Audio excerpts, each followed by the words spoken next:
Absolutely brilliant. I think we all wish we could have a similar hack when it came to our finances. I'm going to ask those two DIY geniuses to join me as we hone in on our finances. And with July being National Savings Month, we've embarked on a deep dive to take a good hard look at our finances. So last week, we learned this rather sobering fact that South Africans are using, on average, 65% of their monthly salaries to service debt. I think the COVID period probably had a massive part to play in that.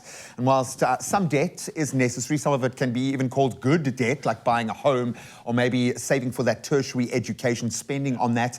Debt is often self-afflicted through impulsive spending and living above our means, rewarding ourselves, perhaps. So in today's Our Money Matters, we've got a few tough questions to, I think, relate to our spending behavior. And I can look at your internal monologue starting as I say this. The self-talk kicks off immediately. So before we get into what our viewers would say, I'm going to ask you guys, because, I mean, we've touched on this before, but it seems to change whenever we broach it because our financial situation changes all the time. Are you an impulsive spender? Ooh, I used to be / sometimes am. I mean, I'm trying to convince my fiance we need this really cool vacuum cleaner, which we don't need, but I really, really want this vacuum cleaner. I mean, it's a flippin' Dyson. That thing is just like, it's so incredible. I was very tempted to be impulsive, but I'm like, you know, we're paying for a wedding now. Like, that's not necessary right now. Do you think if the wedding wasn't there, is this a pattern? Do you like to reward yourself because you do work hard?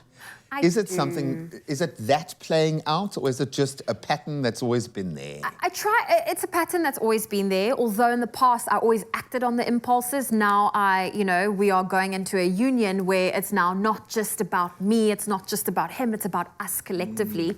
So it's a difficult one for me to wrap my mind around because I have to now untrain my brain to not take out and swipe. Partners is for the governor. Provide us with financial maturity. Yeah, exactly. They temper us. Financial responsibility. Are you the kind of guy who saves up?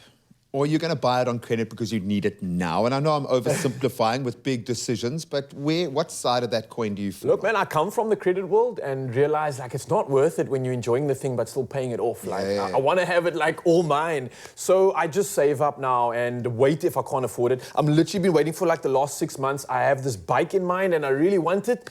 It's just too expensive. Like a bicycle bike, a motorbike? Bicycle bike. There's no engine on this thing. These things cost as much as a car these days, by the way. You can drop 100 large on a freaking bike. Literally 100K easy. So there's a bike that I want. It's not 100K, but like I can't afford it. Old me would have definitely credited it, but now I want to own something, so it gives me more value and more like satisfaction knowing it's mine, baby. More appreciation. Yes, exactly that. Yeah, I worked for it and earned it. So something I think a lot of people forget about is the option to lay buy an item. I think people often think don't spice this conversation up now. Come on. But I mean, if the store offers that as an option, you're technically paying it off and then you get to have it. Yeah, which is I think stores and a lot of chains have had to become a bit more creative in that sense.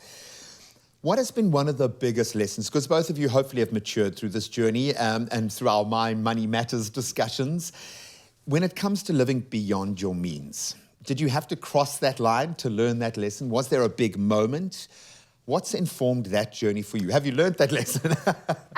I think for me, it stems from my childhood where we came in a position where, you know, life was fine and then we moved and Dad started his own business and things didn't go well. So as a young 16-year-old, I promised myself I will work as hard as I have to never feel that feeling again. Have that backstop, So entertaining debt and entertaining credit is not the route I want to go because I know what it feels like when you can't keep up. Yeah, completely. And when you've got that new bike and then the novelty wears off and you're still paying it off, and you're still the dynamic changes dramatically. And that's something I definitely learned as a kid. Obviously coming from no money to wanting to have money and just spend it on everything and then spending on everything and losing it and having no money again. Yeah.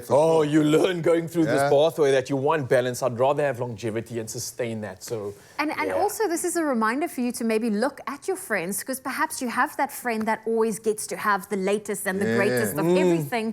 But at what cost? But the right friend will allow you to also play with it and use it and share that joy of it. So I need friends with bikes. Yeah, just drop some more hints there. So if any of Raul's friends have a really expensive bike, please, this weekend, let's set it up. I think we are all guilty of wanting nice things and wanting them right now because we feel they deserve it. But that goes without saying that we should, I think, be conscious about spending within our means so we don't pay more in the long run. There is, I think, no harm in treating yourself, but rather save up and then you can keep yourself debt-free, and that's the kind of reward you're going to keep enjoying. Trust me, you will thank yourself in the long run. 90% of South Africans can't afford to retire. Start saving in a NEDBANK Just Invest account. Choose a rate of up to 8.75% and make additional deposits when you have extra money. Join the bank that's best for your savings goals.